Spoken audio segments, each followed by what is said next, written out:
Yeah, I like that. Sorry, Chris.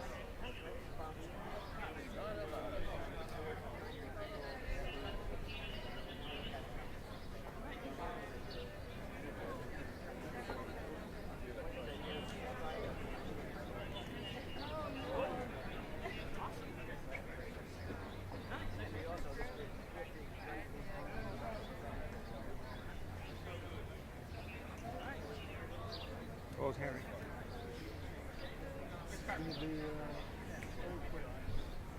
Although I don't have directly with Okay.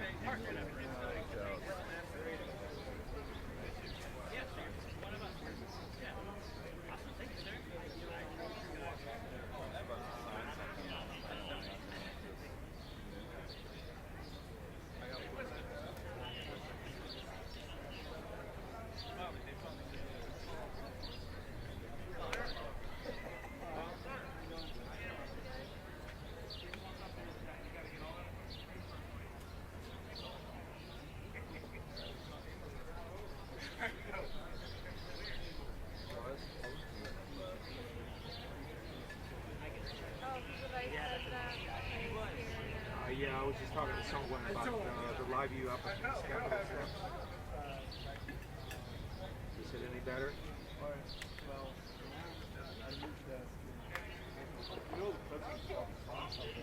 This is probably a new restore. It did? Yeah.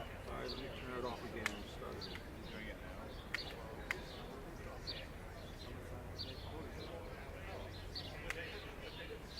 Yeah, I want to do this.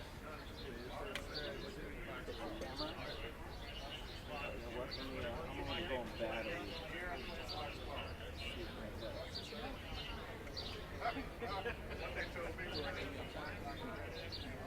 Is that any better?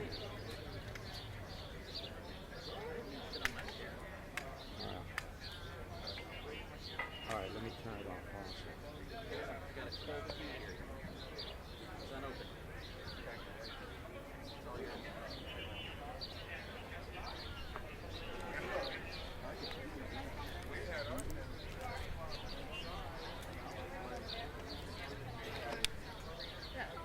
No, I have a beverage.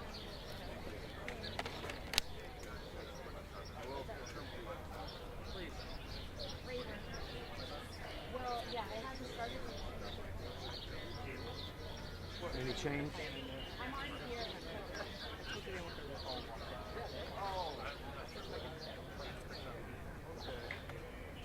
You didn't? Huh.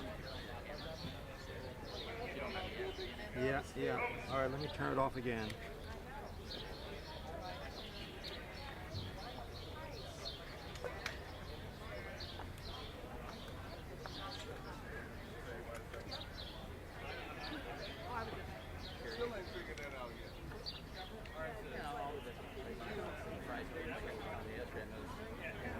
Checking that as well. Sure. All right, I'm just going to unplug the little pigtail off this and just hook it up directly.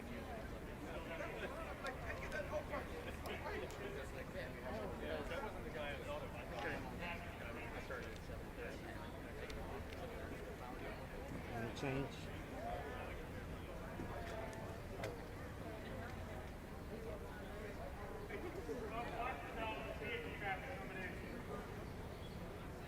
Sorry. I don't. It could have been the. Could have been the couple of things.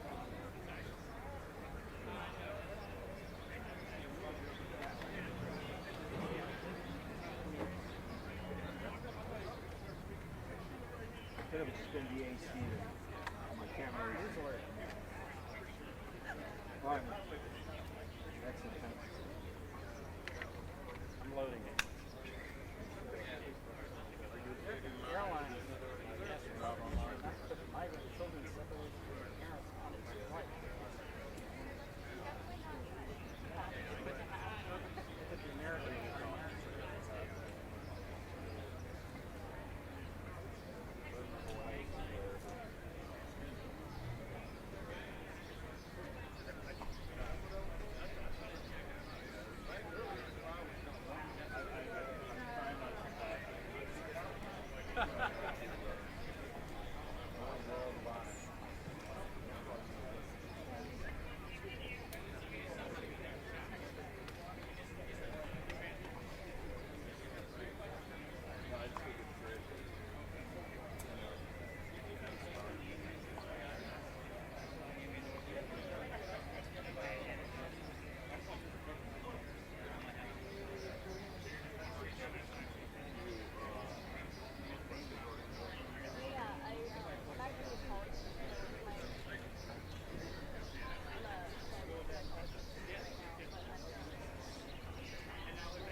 side gig for 40 years.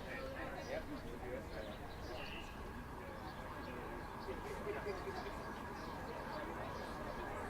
That's a lot. Barely. That's a very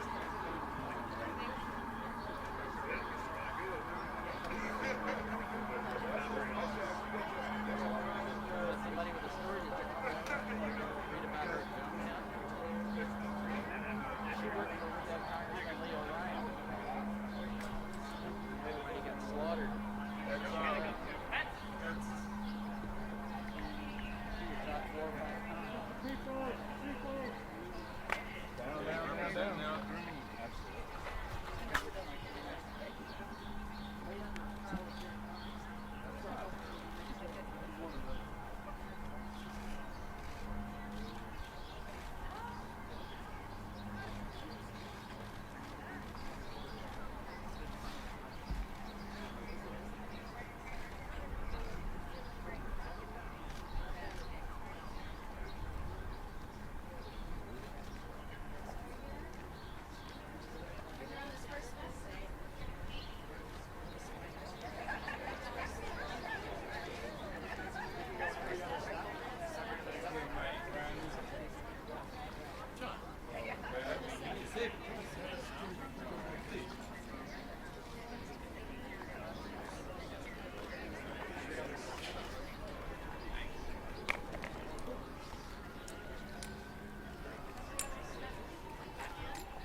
Thanks for letting me know. Sorry. Sorry.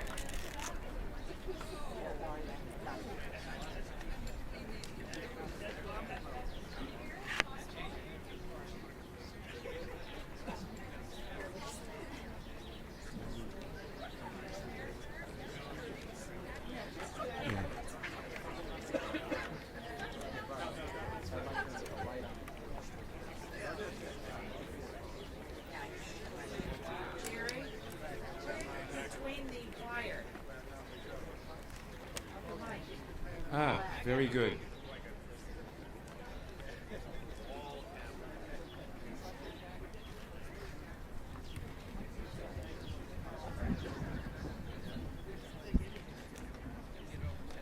I can't get this. What?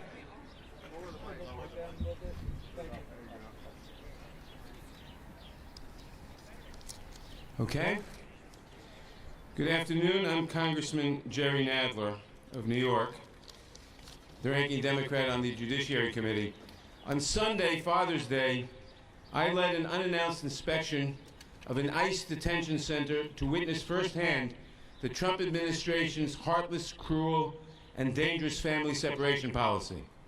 I spoke to fathers whose children have been taken from them, who have no idea when or if they will ever see their children again.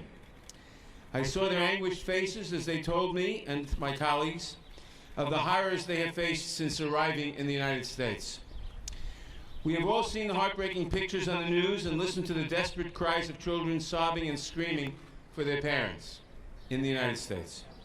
One father who came to this country seeking refuge after fleeing terrible violence at home told us how he pleaded to be kept with his young child and was told that they would not be separated, only for officers to enter his room at 3 o'clock in the morning and forcibly take away his young daughter.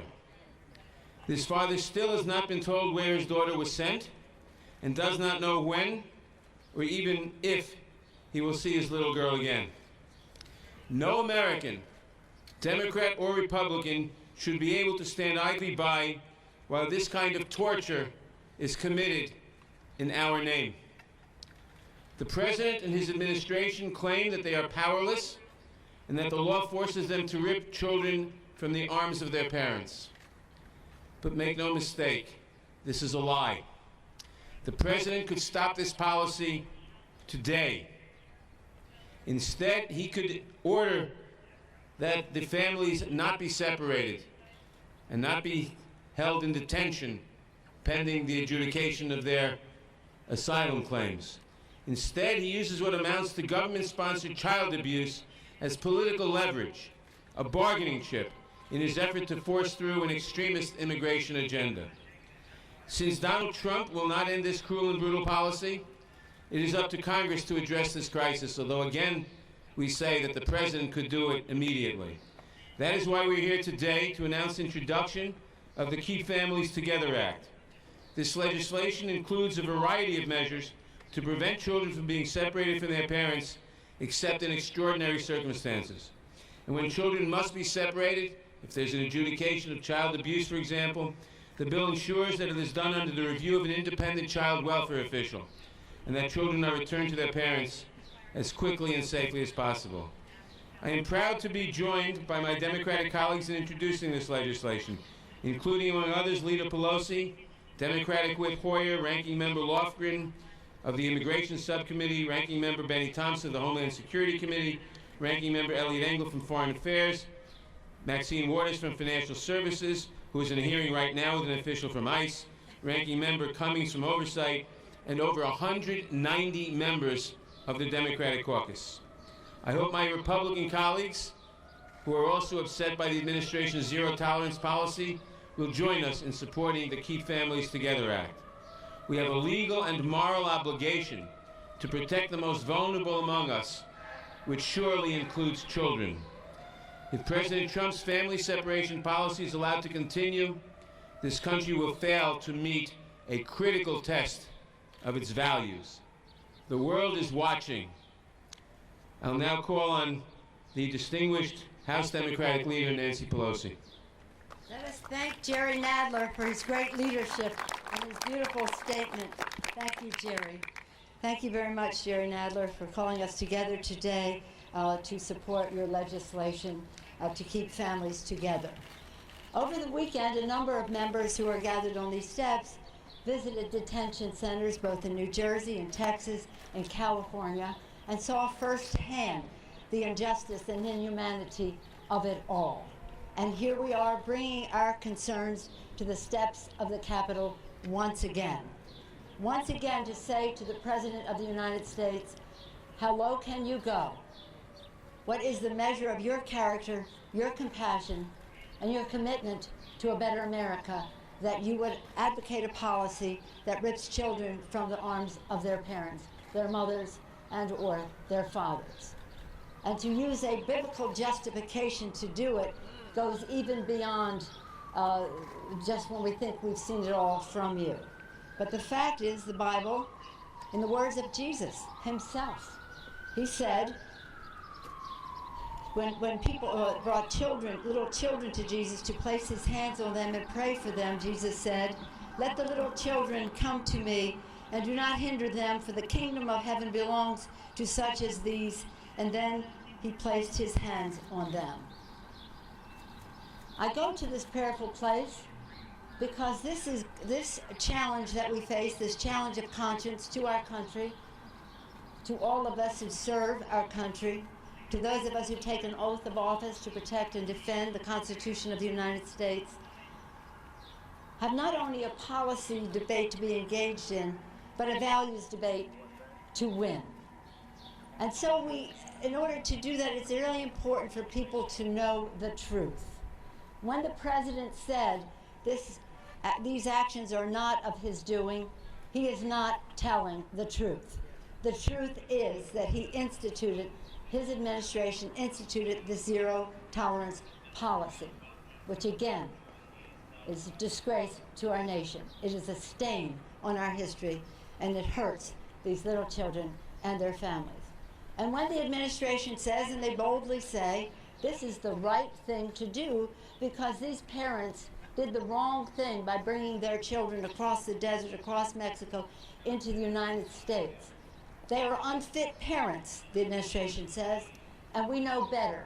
We want to take those children from them, put them in foster care, or whatever. That was the expression, or whatever. Or whatever? Do they not know the value of parenting?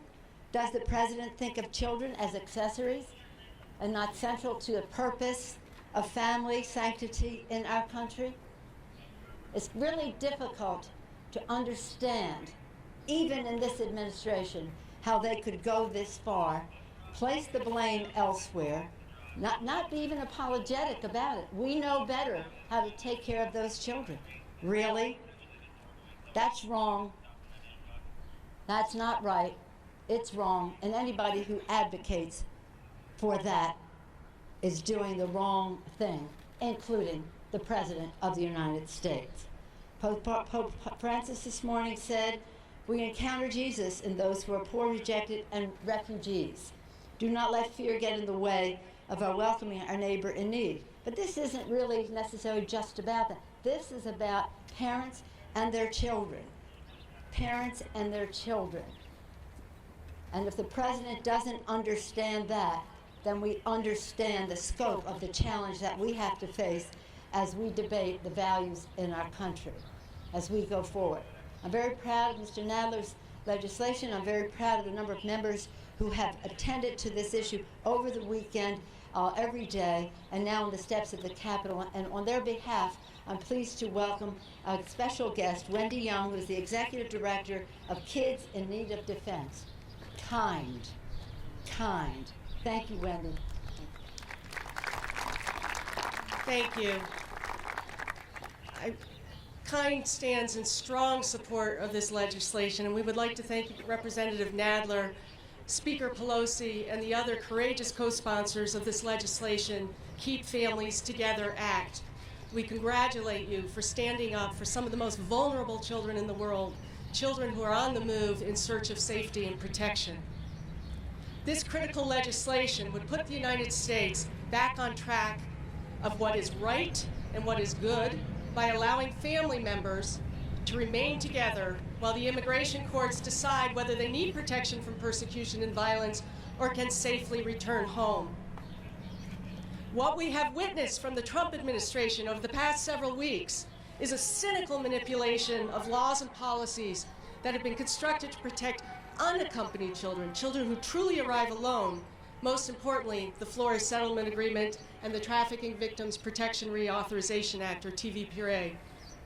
These laws have been carefully thought out to create a protection framework for some of the most vulnerable people in the world. Children who have been forced to flee their home countries alone, to travel alone in search of safety.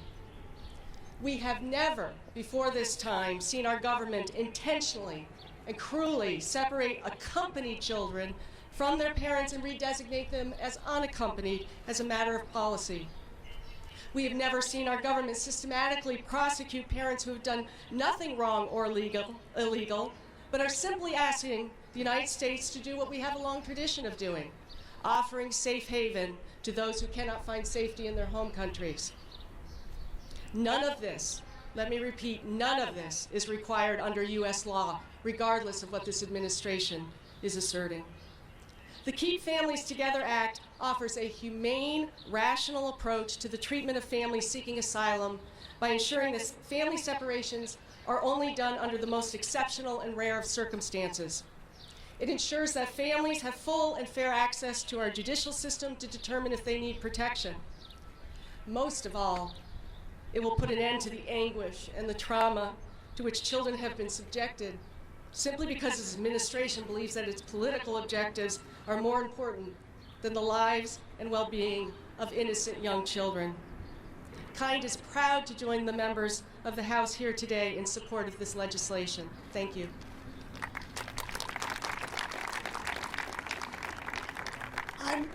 I'm Representative Zoe Lofgren. I'm the ranking member on the Immigration Subcommittee. And I want to say that there's been some confusion perpetrated by the administration about what's really going on here. Asylum is part of American immigration law.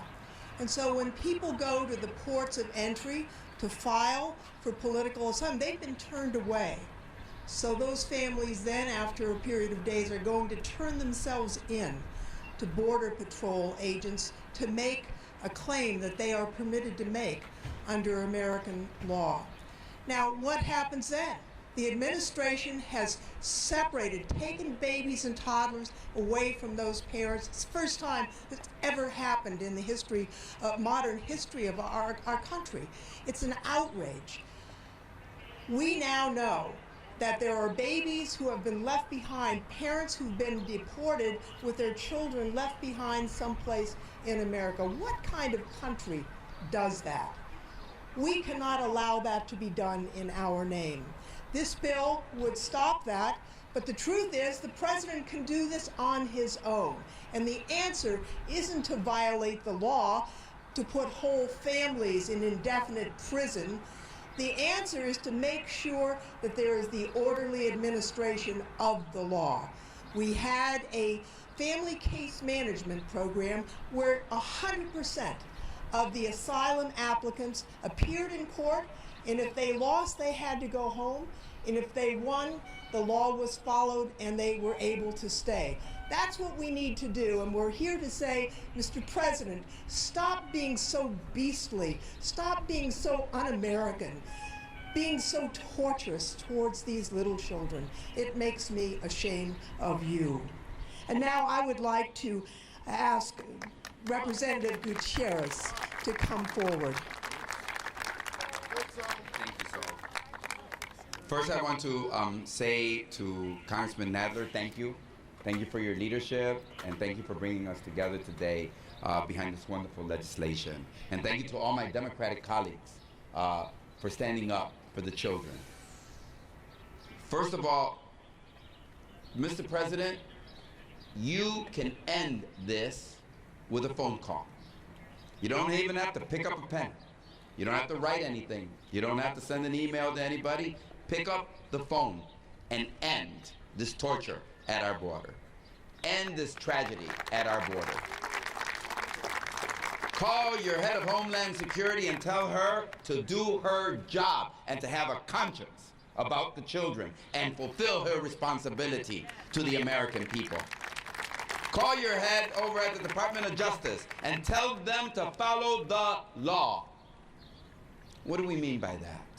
We mean that when people come to this country, Mr. Sessions, maybe an attorney general who voted against Violence Against Women Act could see women who come here to this country who face rape and torture and death and abuse, and you, Mr. Attorney General, call that a private matter. It is not, it is a public matter, and the American people of good conscience and goodwill will defend those women. They are coming forward, Mr. Attorney General. Maybe in your America it's a private matter, but in our America it is a public matter in which we all assume a responsibility to those women and to those children. Why separate the children? The Attorney General has been very clear. He said I want to deter people from coming to America. He said it. He's changed the rules in the middle of the game. And he has changed it in a way that affects those children. They are going to be harmed. They are going to be damaged. They are going to be abused. This is child abuse, what you are committing against those children. Those children should be with their moms and their dads. As a dad, the most transformative moment in my life was the moment my daughter Omaida was born, my firstborn, and as they placed her in my arms from the womb of her mother. I was the first person to hold that girl in my arms. And to think that people would think about taking away dad's daughters from their arms when you were the first one. It was wrong what you did. It's wrong. And it's time, Mr. President, for you to end it. I know that you really don't care if it's cruel. I know you don't care if it's immoral. But guess what, Mr. President? One thing you do care about, it's not popular, Mr. President. Remember that. So we can't make a call to your conscience, to your soul, to who you are, and to your values, then we make the other call for the children. To say, the American people, we are ashamed of the actions of this president, but I am proud of the American people that are standing with the children at the border. I have never been prouder and never known the exceptionalism of being an American than this weekend, as people went everywhere across this country to lift the flag for the children. So let's do this for the children that come to our borders. Lastly, Zoe Lofgren and I met with Secretary Johnson. We went in 2015, Zoe, you and I, and we went to San Antonio, and we went to visit where children and parents, mothers, were being held together as they applied for made their asylum cases. So that does happen. People come and make an asylum, and they're held in detention until such time their asylum petition can be clarified, usually. And Zoe and I, we spoke then to the Secretary of Homeland Security, Jay Johnson. And Zoe, you were there. This is what Secretary Jay Johnson, when we made the petition, he said, I will resign as head of Homeland Security before I separate those children from their mothers. That was the American way of doing things. So this new lie about, well, Obama did it and Bush did it, no, they didn't. A man like Jay Johnson would refuse to carry out such an order, and indeed applied the Flores Decree settlement and said no longer than 20 days would any child with their parent be held in detention. Let's go back to a time of sanity and decency in America when children were respected. Love the children, Mr. President. Be a dad for once. Now Representative Ted Lieu of California. Thank you, Representative Nadler. I am an immigrant, and if the Statue of Liberty could cry, she'd be crying today. America is a nation founded by people fleeing persecution. We are a nation of immigrants. Ronald Reagan called us that shining city upon the hill. Unfortunately, Donald Trump has perverted our grand history, turned our great nation into a small, xenophobic, ugly place to be. This is not us. I also previously served on active duty in the U.S. military. We face a lot of threats. Babies are not one of them. We know that Donald Trump's administration has now set up multiple baby jails for babies who were ripped away from their mothers and fathers.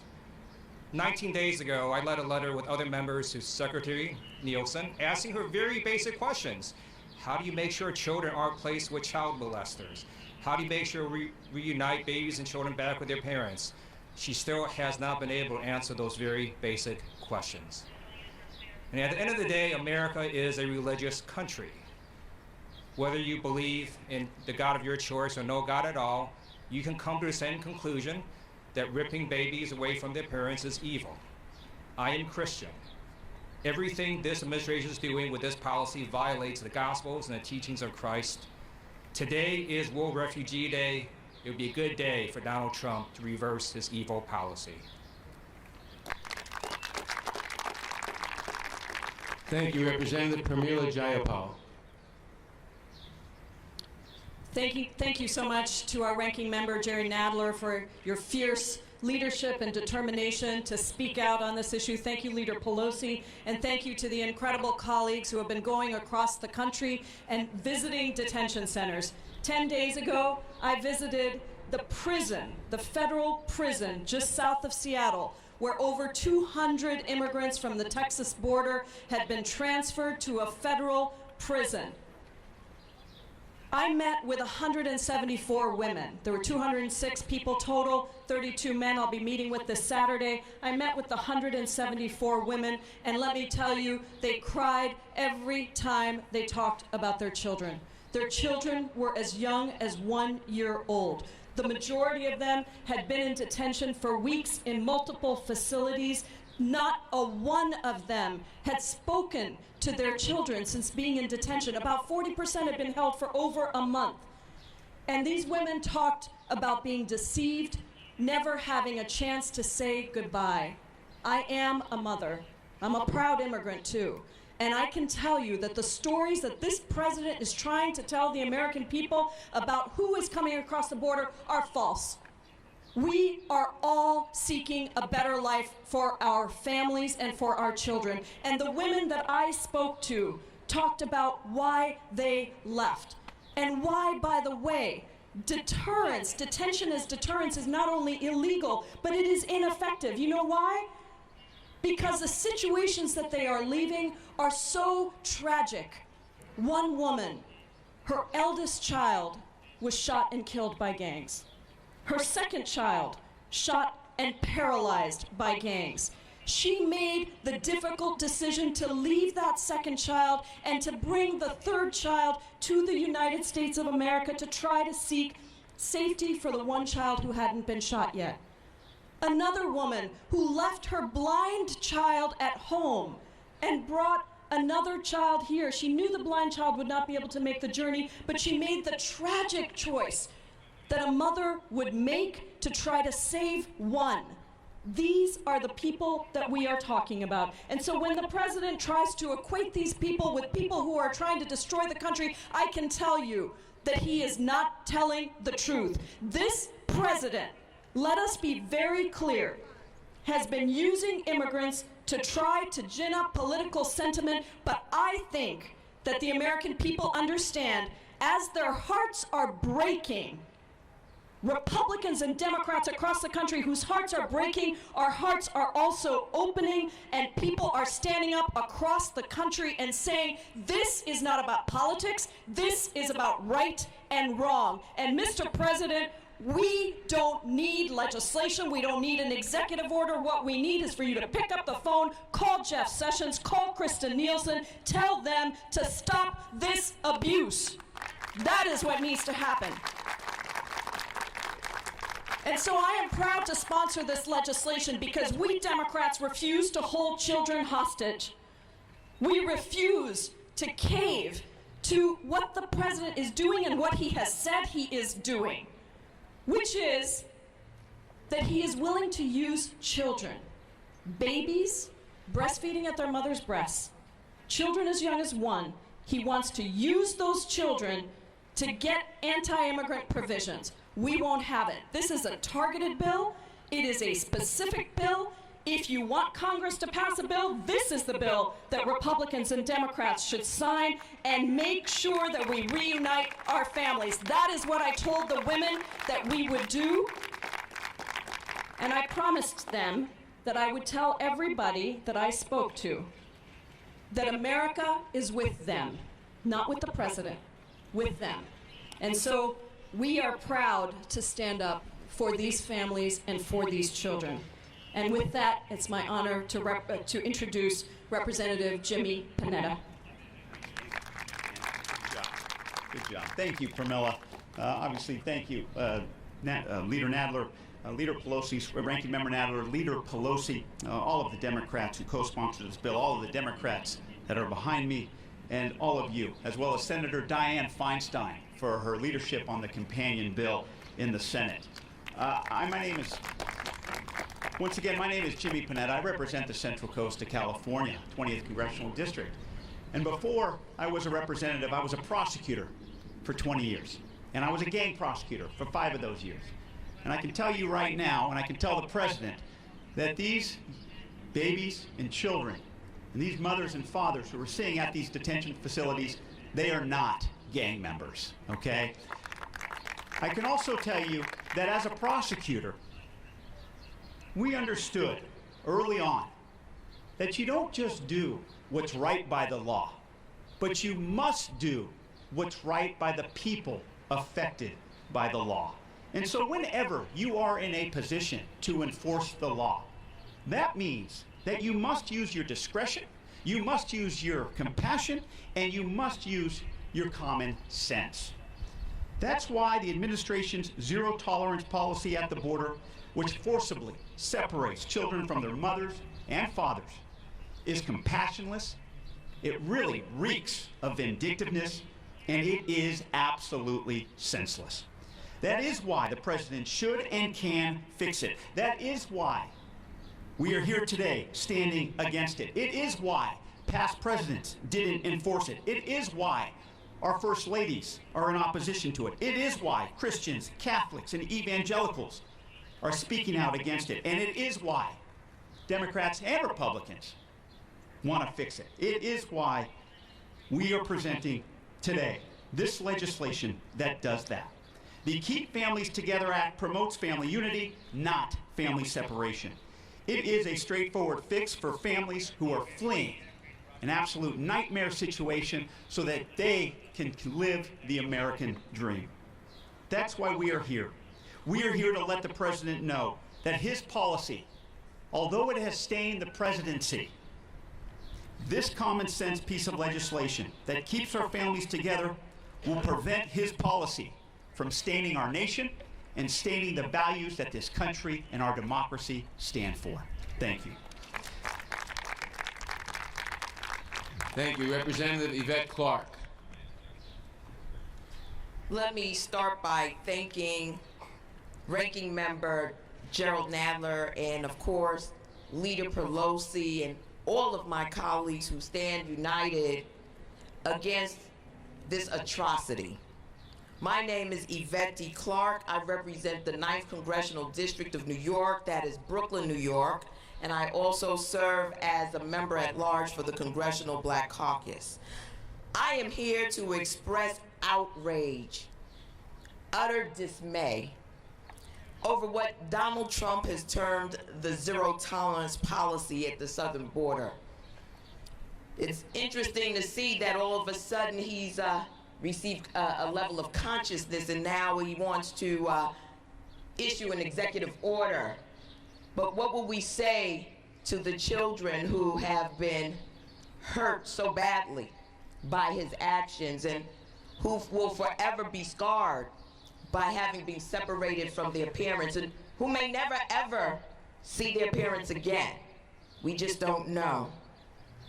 This policy has cruelly torn more than 2,000 children away from their parents and is an affront to the very values, the core essence of who we are as a nation and what we hold dear.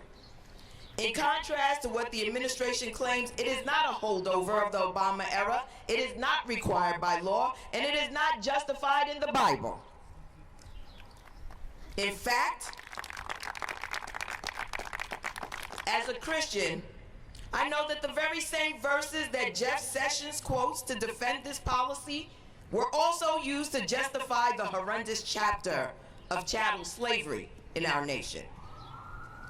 I call on the so-called Party of Family Values to reject the inhumane policy and to support the Keeping Families Together Act.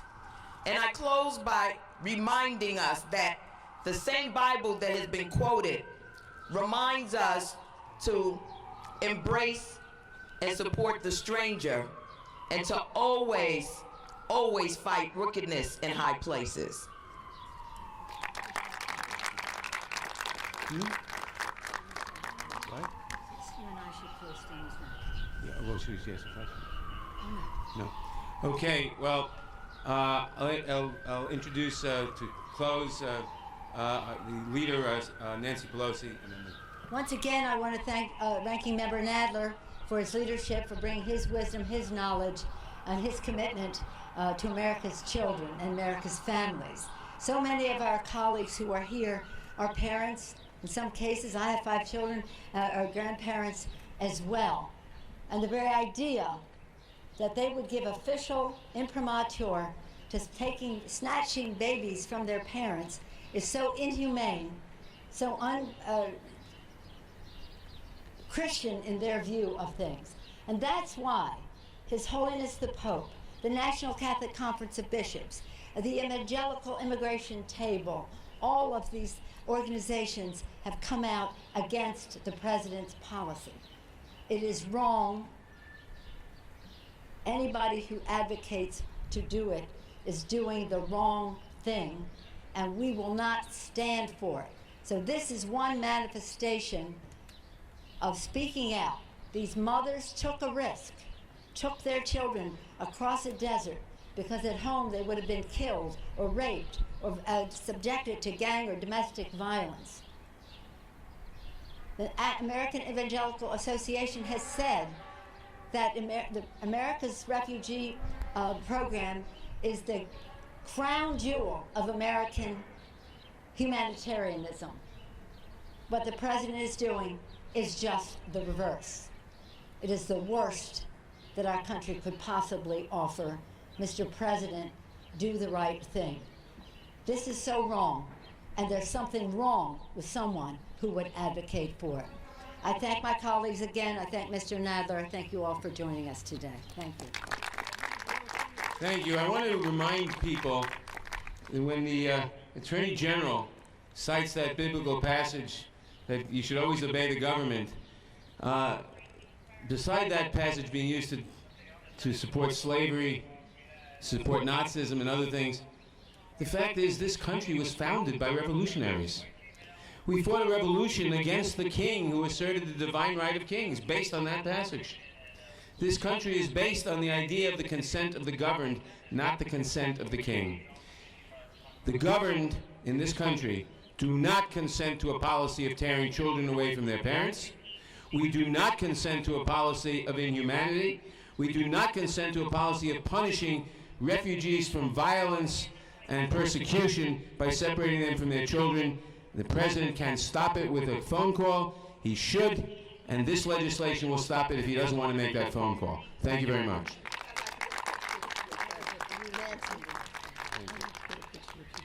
Leader Pelosi, assuming the president signs this executive order,